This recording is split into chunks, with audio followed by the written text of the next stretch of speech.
Hello, welcome to Sparkling English Lesson 46. My name is Luis Manuel Diaz Bocio, and again I will be, for the next minutes, sharing with you some knowledge of English and some issues and some vocabulary and some stuff that will help you to improve your English. Keep learning. Welcome. By the way, he who desires but acts not breeds failure.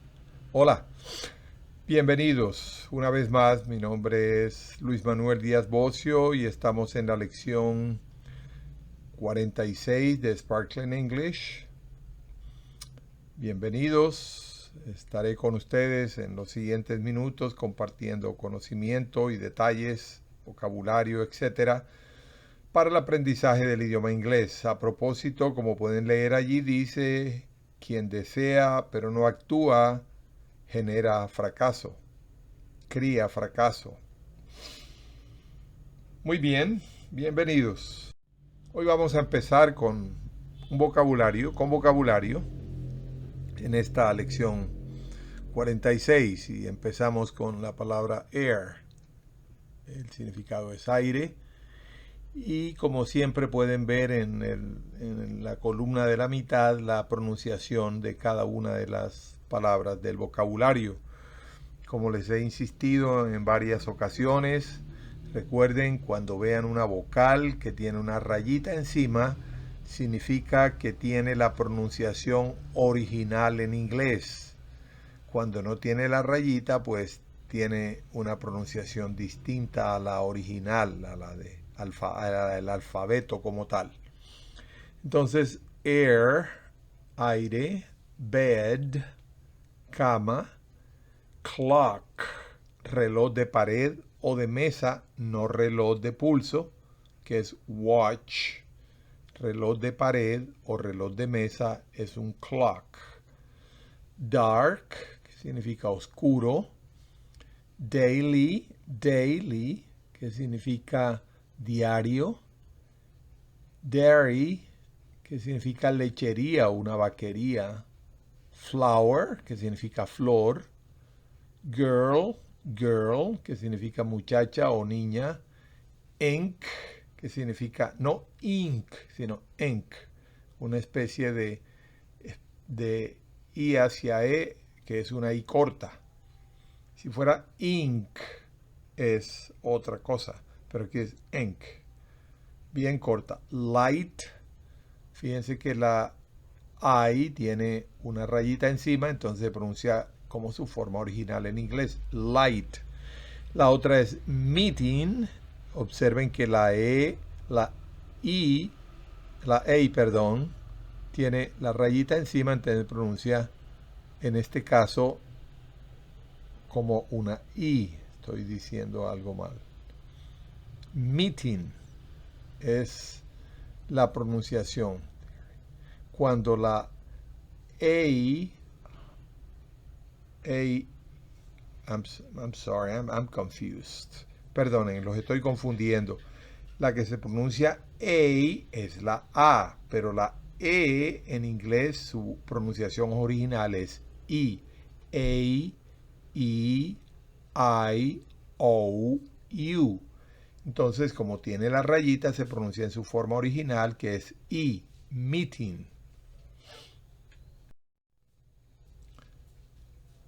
La siguiente palabra es memory.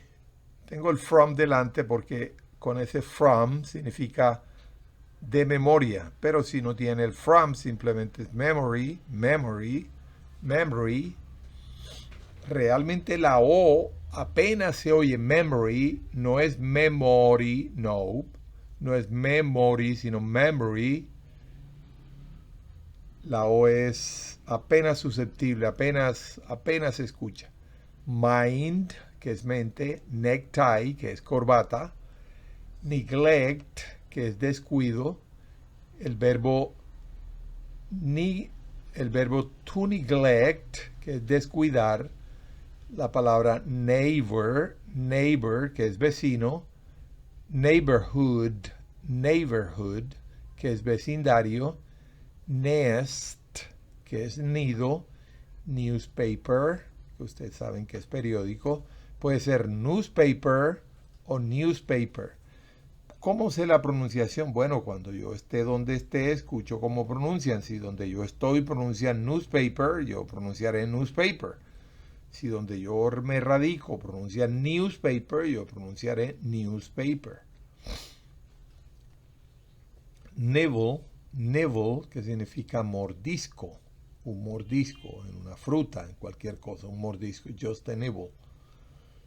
No es tanto un mordisco de que alguien me mordió, me dio un mordisco, no, ese es bite, que también significa bocado, o una mordedura o una picadura.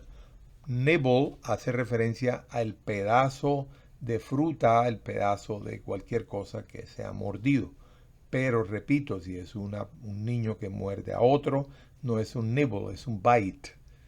Fue una mordedura la que le generó. Muy bien. Sigamos con el vocabulario. La palabra pleasant, que significa placentero o grato. Ruler, que significa regla de medir, pero también significa gobernante. Sidewalk. Miren que la L no se pronuncia. Recuerden, el verbo walk, de caminar, la L está presente, pero fonéticamente no existe. Sidewalk, acera. Sin, pecado, pecar. Thirst, sed. Tie, nudo o anudar. Tip, extremo, punta, propina.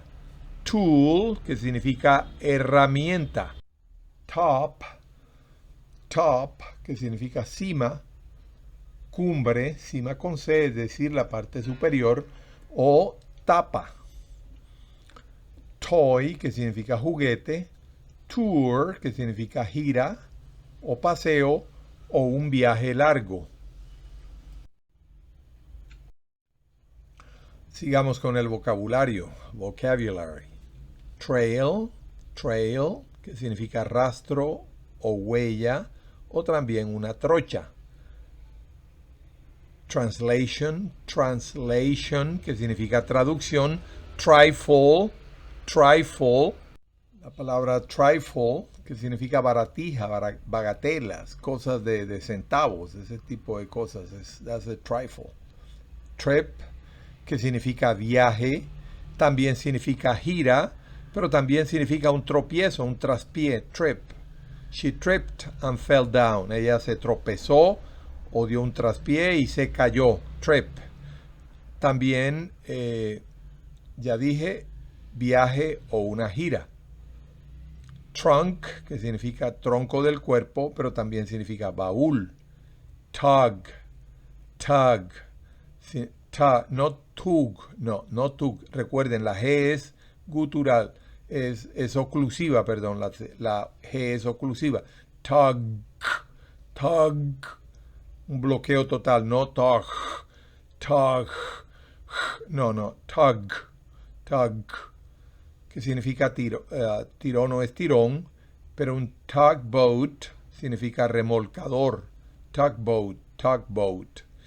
Tuna o tuna, cualquiera, tuna o tuna significa atún. Tunnel, túnel o galería en una mina. Twinkle, twinkle, el pestañeo, el centelleo de un ojo. El twist, twist, significa torcedura o también significa curva o recodo en el caso de un río o un prejuicio que pueda tener alguien.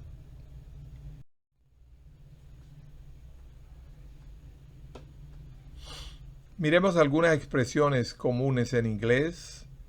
To keep one's cool, mantener la calma. How do you say in English? How do you say in English? ¿Cómo se dice en inglés tal cosa? How do you render this word into English? Esa es otra forma. ¿Cómo se traduce esta palabra al inglés? Usted dirá, ¿cuál es mejor? Bueno, la que a usted le agrade. How do you say in English? Eso es correcta. Y es la más común, realmente. How do you render this word into English? Es más académica, es más digámoslo así, intelectual. La más normal es how do you say in English. Pero la otra también es correcta. Las dos son correctas. Las dos son correctas. Day after tomorrow. Day after tomorrow. El día después de mañana. O sea, pasado mañana. Day before yesterday. El día antes de ayer. O sea, antes de ayer o anteayer o antier, como se dice en español.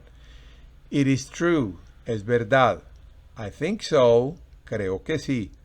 I don't think so. Creo que no. Will you please help me with that? ¿Me puede por favor ayudar con eso? Es una frase de cortesía. Will you please? If you will be kind enough to, si es usted tan amable de darme tal cosa, ofrecerme, alcanzarme tal cosa, etc. Son expresiones de cortesía muy comunes en el idioma inglés entre personas educadas. Entre personas educadas. Will you please help me with that? ¿Me puede por favor ayudar con eso? Ahora, hay formas más directas, más rudas, tal vez podemos decir. Hay formas menos elegantes, hay formas menos amables, menos cultas de decirlo. Por ejemplo, will you please help me with that? Simplemente yo puedo decir, can you help me with that? Y me evito todo will you please, que es la forma elegante. Can you help me with that? Can you help me with that? If you will be kind enough, también puedo decir de maneras no tan elegantes. If you can give me that, or something like that, es una forma directa, pero repito, se le resta la elegancia, se le resta la expresión de amabilidad, de educación. No es dando órdenes, es pidiendo favores. Ok, vamos a estudiar algo sobre las fats and oils, sobre grasas y aceites. Grasas y aceites. Miren la cantidad de aceites. Tenemos corn oil, aceite de maíz. Tenemos olive oil, aceite de oliva. Tenemos sunflower seed oil, aceite de girasol. Peanut oil, aceite de maní. Tenemos recuerden, sesame oil, que es aceite de ajonjolí. O tenemos grapeseed oil, que es aceite de uva, aceite de uvas. Lard, que significa manteca de cerdo. Butter, que significa mantequilla. Y margarine, que significa margarina. Miremos algunos verbos irregulares ahora. Miremos algunos verbos irregulares y miremos el verbo bind, que significa atar, pero también significa encuadernar. Es decir, ponerle pastas a un libro, a un cuaderno. Ponerle pastas. Eso es bind. El pasado es bound y el participio pasado también es bound. Recuerden, el participio pasado es la forma del verbo que se utiliza con have como auxiliar. I have bound. Entonces, ¿qué es lo que se conoce?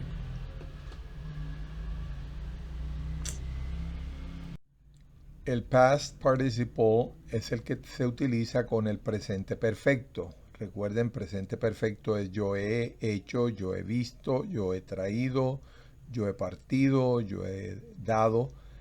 Ese es el present perfect en inglés y en español, el presente perfecto. Bueno, el past participle es lo que es la forma del verbo que se utiliza en el presente perfecto.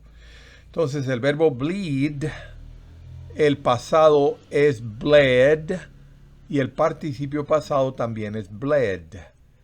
El verbo breed, que significa criar. A propósito, cada uno de estos verbos tiene varios significados. Yo he puesto el más frecuente, pero breed significa, además de criar, significa educar también. Educar, literalmente. Entonces, lo que hace un padre no solo cría, sino que educa a sus hijos, se supone. El verbo bring, bueno, el pasado de breed es bread, como pueden verlo. El verbo bring. El pasado es brought. y el participio pasado también es brought. El verbo broadcast, radiodifundir, lo que hace lo que se hace en las emisoras de broadcasting. Entonces el pasado puede ser broadcast o puede ser broadcasted. Igualmente el participio pasado, broadcast or broadcasted. Además tenemos el verbo buy, cuyo pasado es bought y su participio pasado es bought, comprar. El verbo creep, como las plantas las arrastraderas, las que se pegan a las paredes, that's a creeping plant. Entonces creep significa arrastrarse. El pasado y el participio pasado es crept. El verbo fight. El verbo fight tiene su participio pasado y su pasado como fought, que significa pelear, peleó, etc. o peleado. El verbo foretell. El pasado y el participio pasado es foretold. Significa predecir. Miremos otros verbos irregulares. El verbo cast significa fundir algo o lanzar algo. Claro que lanzar una pelota es pitch, pero lanzar cualquier cosa. El pasado y el participio pasado son cast. Cling significa juntarse, pegarse a algo. El pasado es clung y el participio pasado es clung. El verbo creep, arrastrarse. Arrastrarse. El pasado es crept y el participio pasado crept. El verbo forgive, perdonar. El pasado es forgave y el participio pasado también es, forgiven. El verbo kneel, acá no se pronuncia en primer lugar. Entonces el infinitivo es kneel, el past es knelt y el past participle es knelt. Significa arrodillarse. Learn, que puede ser regular o puede ser irregular. El pasado puede ser learned o learned. Learned con D, learned or learned. Igualmente el participio pasado, past participle. Significa aprender. El verbo meet tiene muchos otros significados. Reunirse, conocer. El pasado es met y el participio pasado es met. El verbo mistake. El pasado es mistook y el participio pasado es mistook or mistaken. Realmente es mistaken. Hay un error allí a propósito que habré de corregir en el PowerPoint. Pero el pasado es mistook y el participio pasado es mistaken. Ok. El verbo overhear, oír por casualidad, oír al pasar, oír ligeramente algo. Uno no estaba del todo, pero lo oyó. El pasado es overheard y el participio pasado es overheard. Oír por casualidad. Oír decir algo por casualidad. No es que en verdad yo no estaba presente, pero oí a alguien decir algo. Entonces eso es overhear, overheard, and overheard. Muy bien, vamos con otros verbos irregulares. El verbo bend. El pasado es bent y el participio pasado es bent. Significa doblar, doblarse, encorvar, encorvarse. El verbo cut, cortar, su pasado y su participio pasado son idénticos. El verbo deal, el pasado es dealt y el participio pasado también es dealt. Significa acordar o también puede significar negociar. deal. El verbo dream. El pasado puede ser dreamed o dreamed. Dreamed con D o dreamed significa soñar. Puede ser regular, como pueden apreciar, o puede ser irregular. Si termina en ed es regular. Pero aparece aquí porque también es irregular. El verbo drive. El verbo drive. El pasado es drove. Y el participio pasado es driven. Y significa conducir o manejar. Equivalentes. El verbo dwell. El pasado es dwelled o dwelt. El participio pasado igualmente dwelled o dwelt. Significa habitar o morar.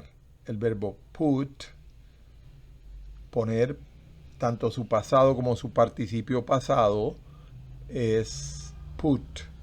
El verbo say, el pasado es said. El participio pasado es said. Miren cómo se escribe, pero se pronuncia said. Miremos algunos términos especiales, llamémoslo así, en el vocabulary. Miren la palabra ineffable, inefable, inexpresable, indescribable, indescriptible, unspeakable, indecible, inefable, awesome, asombroso, imponente, amazing, asombroso, magnificent, asombroso, magnífico, incredible, incredible, increíble, unbelievable, increíble, astonishing, asombroso, wonderful, maravilloso. ¿Qué identifican ustedes en estas palabras? Realmente podemos decir que todas son exclamaciones. Ineffable, indescribable, unspeakable, awesome, amazing, magnificent, incredible, unbelievable, astonishing, wonderful. Son expresiones exclamatorias. Continuemos con el vocabulario. Miremos la palabra advantage. Advantage, ventaja. Ahead, ahead, adelante. Ashes, cenizas. Si es ash, sin la es, entonces será ceniza. Miren este par de palabras. Desert, desert, desierto o yelmo, ambas son sinónimos. Pero si yo digo desert, oigan bien, desert, desert es desierto, pero dessert, miren que no es de, sino dessert es postre. Dinner, comida o cena. Film, película. Lunch, almuerzo. Pail, balde o cubo. Same, el mismo. Así que recuerden, desert es desierto, pero dessert es postre. Se parecen las palabras, pero bueno, tiene doble S la parte de postre. Miremos algunas expresiones comunes en inglés. I am sorry that you are ill. Siento que usted esté enfermo. O sea, lo lamento que usted esté enfermo. I'm so sorry. Lo siento mucho. Oh, that will do, that will do. Ya es suficiente, basta. Con esto basta.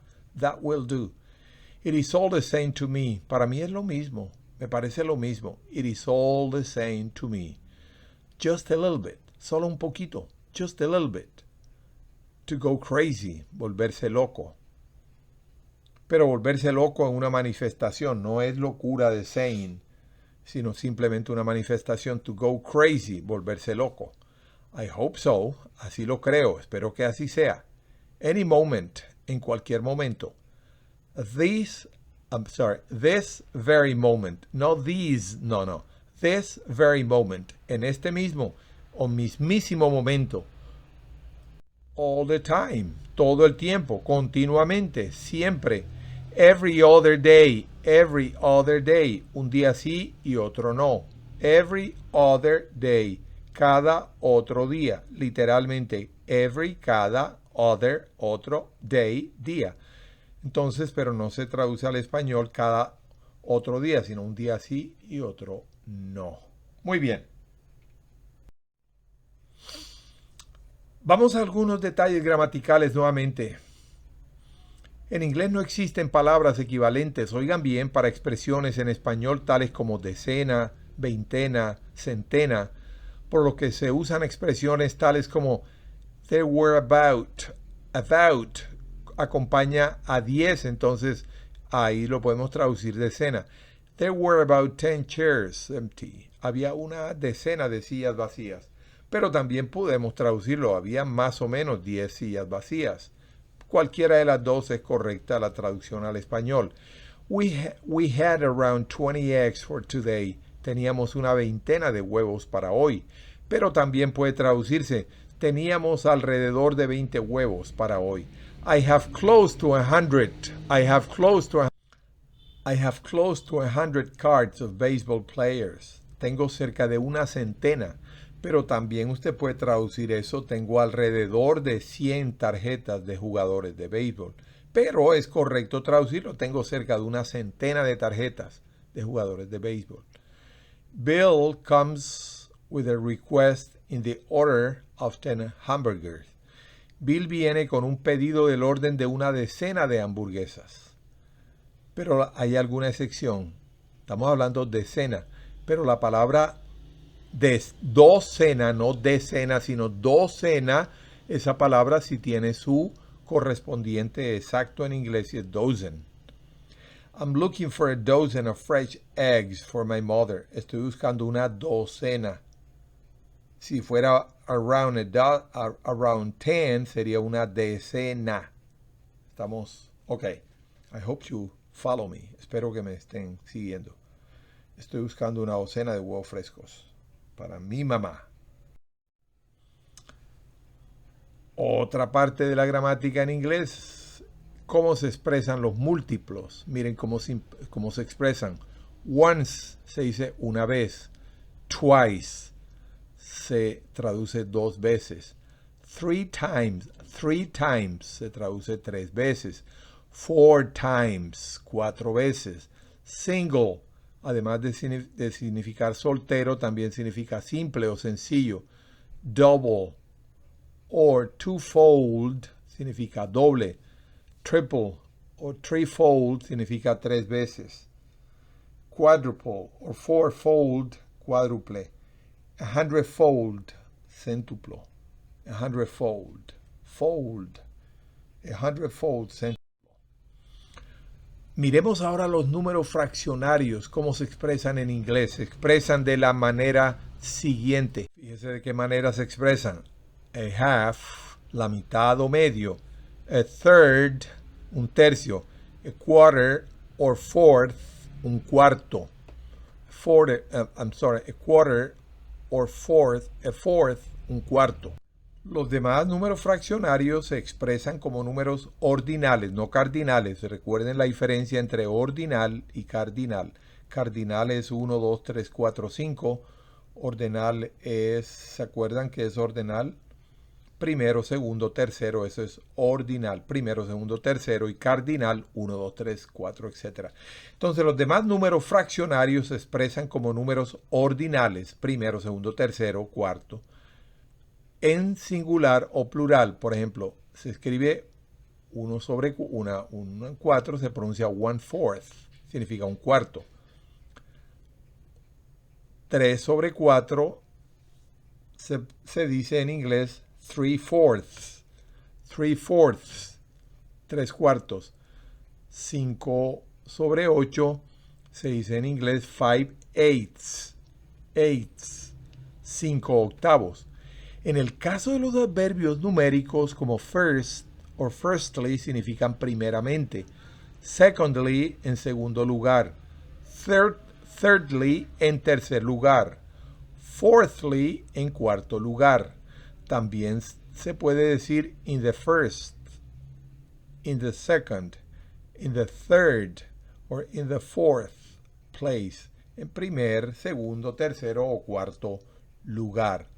Pero es correcto decir first or firstly, primeramente, o secondly, en segundo lugar, no second, sino secondly, en segundo lugar, third, no third, sino thirdly, en tercer lugar, fourthly, en cuarto lugar. Es correcto de esa manera y es elegante además. Otra parte de la gramática que quiero compartir con ustedes. Los adjetivos much y a little afectan a un sustantivo en singular. Many y a few se usan con sustantivos en plural. Eso es sencillo. How much time do you need? Time es un sustantivo que está en singular. Hardly a little bit of rain. Apenas un poquito de lluvia, está en singular. How many years have you been studying? ¿Cuántos años ha estado usted estudiando?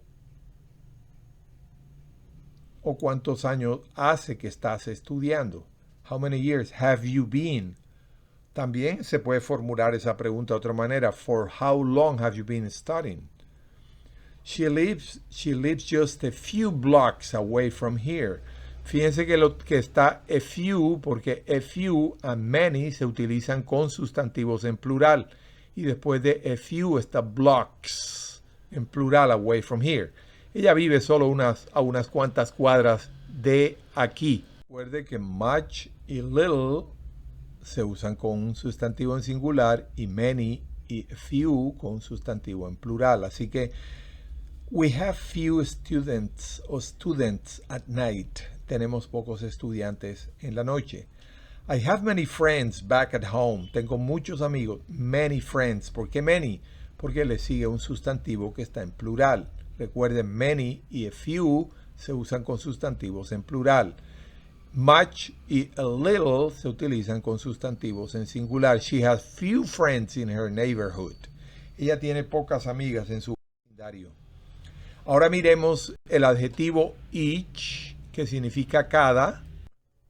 El adjetivo each, que significa cada, distingue del otro o de los otros a cada elemento referido. Veremos con los ejemplos. Every, no every, sino every, también significa cada, pero se refiere a los elementos en forma colectiva. Each distingue a uno del otro. Every une a todos, a pesar de que significan lo mismo. Ya veremos con los ejemplos. Es decir, equivale a todos. Each se puede usar hablando de dos o más elementos. Every, por lo general, se usa con más de dos elementos. Each no se puede utilizar con un solo elemento, porque entonces no sería cada uno, si hay uno solo. Entonces, each se utiliza con dos o más elementos, pero every por lo general se usa no con dos, sino con más de dos elementos. Miremos los ejemplos. Each one should bring his ticket at hand. Each one should bring his ticket at hand. Cada uno debe traer su tiquete en mano o en la mano. Each side of the street was full of cars. Each side of the street was full of cars. ¿Cuántos lados tiene una calle? 2 lados. Pero each one should bring, no sé cuántos puedan ser allá. Pueden ser muchísimos. Pueden ser 20 estudiantes, etc. Everyone rise up. Levántense cada uno, levántense cada uno o todos los presentes. Eso es una frase muy común en los juzgados, que en inglés, que en Norteamérica se dice en las cortes. En América Latina, por lo general, o en algunos países se dice juzgado, allá se dice cortes. Y es una frase que dice el facilitador de la corte. Everyone rise up. Levántense todos los presentes cuando el juez entra. They received each a gift. cada uno de ellos, pueden ser dos o más, recibió un regalo. Each of them received a gift. Cada uno de ellos lo mismo. Es decir, que each podemos cambiarlo de lugar. Every one of them received a gift. Cada uno de ellos, probablemente más de dos, recibió un regalo. Miremos ahora el adjetivo such. El adjetivo such significa tal o semejante. Este adjetivo por lo general va seguido del artículo indefinido a o an, con la excepción de su uso antes de nombres abstractos. Se usa con frecuencia en inglés de la manera siguiente. Such es muy común utilizarlo en inglés. Such a lady. Ejemplo, such a lady, tal dama. I mistrust such kindness and help. Desconfío de tal o de semejante bondad y ayuda. Why is she so kind? Why is he so kind when he usually is very rough? Porque él hoy está tan bondadoso cuando por lo general es grosero. Eso es lo que quiere decir I mistrust. Such a story is hard to believe. Tal historia o semejante historia es difícil de creer. They received such a surprise. Ellos recibieron semejante sorpresa. Such night weather made driving next impossible. Such night weather made driving next to impossible. Semejante tiempo nocturno hizo al manejar casi imposible. Recuerden, weather es tiempo atmosférico. Entonces, semejante tiempo atmosférico nocturno hizo el manejar casi imposible. Siguiente ejemplo. They would never travel to such country. Ellos no viajarían a semejante país. Such gracious people are hard to find in big cities. Semejantes personas tan amables son difíciles de hallar en las ciudades grandes.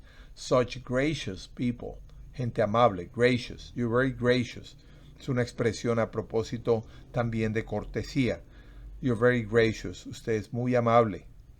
Usted puede decirle a las personas, y en verdad que se van a sorprender porque no es una frase muy común, es una frase de Sparkling English, es una frase de educación. Thank you, you're very gracious. La gente se queda estupefacta. Wow. No es común, de verdad, no es común. Pero no deja de ser una frase elegante y amable. Si uno lo siente, si usted no lo siente, no se la recomiendo. El adjetivo such, que significa tal o semejante, si va seguido ahora del artículo indefinido más un adjetivo, se traduce como un tan más adjetivo más. Veamos con ejemplos. Such a young lady, una dama tan joven. As a tourist, I mistrust such a kind and inquisitive persons. Como turista desconfío de personas tan amables y preguntonas. Such a spooky story is hard to believe. Una historia tan misteriosa, tan atemorizante, es difícil de creer. They have received such an unexpected visit. Ellos recibieron una visita tan inesperada. Such a long line should prove worthwhile. Una cola tan larga debería valer la pena. They would travel to such a historical country. Ellos viajarían a un país tan histórico. Volvamos arriba. El adjetivo such, que significa tal o semejante, si va seguido del artículo indefinido a o an, más un adjetivo después de él, se traduce como un tan más adjetivo. Miremoslo. Más, debajo de la exterior, ellos recibieron una visita tan inesperada. Pero ahí no dice más, sin embargo es el equivalente. Fíjense la anterior, such a spooky story is hard to believe. Such a spooky, una historia tan, va después del adjetivo, va el adjetivo, misteriosa, va después, es difícil el resto, más lo que sigue la oración es lo que quiere decir. No es que diga un tan más literalmente no. Más aquí es para significar el símbolo, el signo de matemática más adjetivo más el complemento. Aclaro eso para no confundirlo. No es que tenga que decir una tan más blanca más, no, porque no tiene sentido. Simplemente es más representando el símbolo matemático, el signo de suma. Muy bien. El último ejemplo nuevamente, they would travel to such a historical country. Ellos viajarían a un país tan, adjetivo, histórico. Si queremos añadir, every other year, every 5 years, whatever. Vamos a tener una lectura. It is not the critic who counts. Esta es una expresión del expresidente o del presidente Theodore Roosevelt. Alguna vez él escribió lo siguiente: It is not the critic.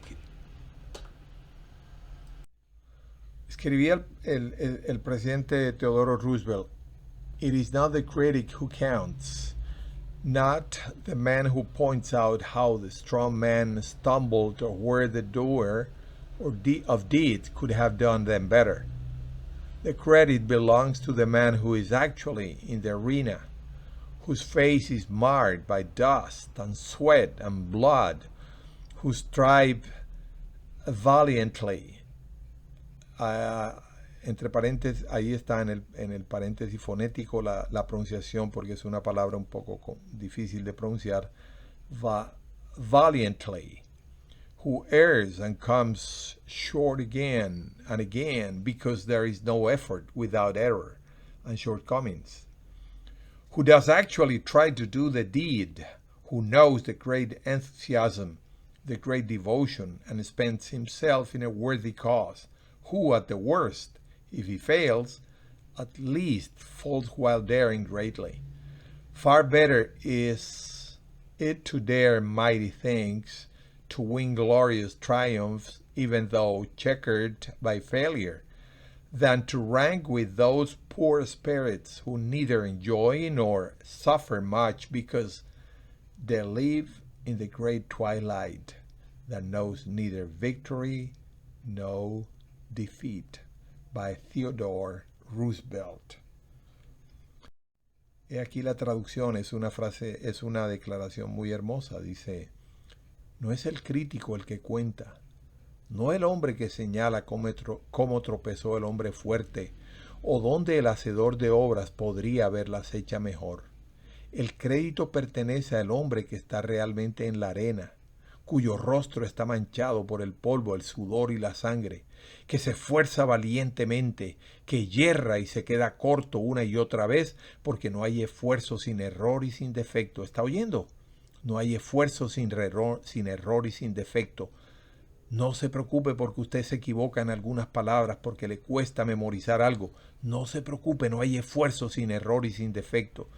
Quien realmente trata de hacer el acto, que conoce el gran entusiasmo, la gran devoción y se dedica a una causa digna, que en el peor de los casos, si fracasa, al menos fracasa atreviéndose a lo grande. Mucho mejor es atreverse a cosas grandiosas para ganar gloriosos triunfos, aunque estén atravesados por el fracaso, que alinearse con esos pobres espíritus que ni disfrutan ni sufren mucho porque viven en el crepúsculo gris que no conoce ni la victoria ni la derrota. Le dedico esta declaración porque usted está dedicando tiempo, esfuerzo. Algunos hasta se pueden burlar de su interés, de su perseverancia, pero ahí tiene para que vuelva a leer la declaración de Theodore Roosevelt. Bien hermosa. La gente que vale no es la que critica. La gente que vale no es el que señala cómo tropezó, el que está tratando de hacer algo. El crédito pertenece a ustedes, a los que se esfuerzan realmente, a los que están en la arena. No importa que haya algunas palabras que se me olvidan, no importa. El rostro de ustedes está manchado por el polvo del esfuerzo. Se esfuerzan valientemente. No importa que yerren. No importa que a veces pronuncien mal, se quedan cortos una y otra vez. Porque no hay esfuerzo sin error. No crean, no hay esfuerzo sin error. Yo a pesar de que les llevo ventaja en el estudio, yo también me equivoco. Y hay defectos en algunas de mis expresiones, etcétera. Quien realmente trata de hacer el acto, ustedes, el que conoce el gran entusiasmo, la gran devoción y se dedica a una causa digna. Ustedes que en el peor de los casos, si fracasan, al menos fracasaron atreviéndose a lo grande. Hermosas palabras. Nice words. Encouraging words. Hermosas palabras. Palabras que animan, que alientan. Well, I'm not surprised that you keep on. You are one of the few who have guts to overcome. No me sorprende que continúes. Eres uno de los pocos con el coraje para vencer. Looking forward to seeing you next time. Esperando verlos la próxima vez. I have been enjoying our time together. I hope you have been doing it as well. He disfrutado mucho de este tiempo juntos. Espero que ustedes también lo hayan disfrutado. See you soon. Bye bye now. Bye bye.